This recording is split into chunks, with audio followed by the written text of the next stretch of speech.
লা ইলাহা ইল্লা আনতা সুবহানাকা ইন্নী কুনতু মিনাজ জালিমিন। বিশ্বনবী বললেন, দেয়ালে পিঠ থেকে গেলে, চোখে মুখে অন্ধকার, বাঁচার কোনো উপায় নাই, তখন এই দোয়াটা পড়তে হবে।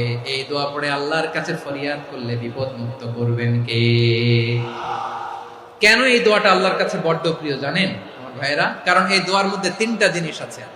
এক নম্বরে হচ্ছে তাওহীদ, দুই নম্বরে তাসবিহ, তিন নম্বরে তাকরীর। এই দোয়াটা আল্লাহর কাছে এত পছন্দনীয় কারণ এই দোয়ার প্রথম অংশে আছে তাওহীদ, আল্লাহর একত্ববাদের ঘোষণা।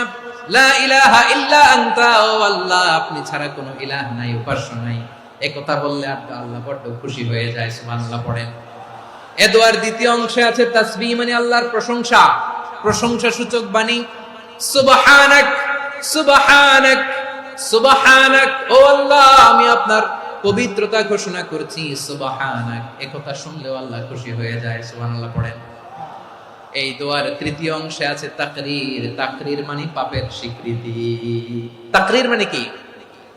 তাকরীর মানে পাপের স্বীকৃতি। এই দোয়ার তৃতীয় অংশে আছে ইন্নী কুনতু মিনাল জালিমিন, ও আল্লাহ আমি জালিমদের অন্তর্ভুক্ত। আল্লাহ আল্লাহ আমি জালেম, আল্লাহ আমি ভুল করেছি, অন্যায় করেছি, আল্লাহ আমি জালেমদের অন্তর্ভুক্ত। এই পাপের স্বীকৃতি, অ্যাকনোলেজমেন্ট আল্লাহ বড্ড পছন্দ করে।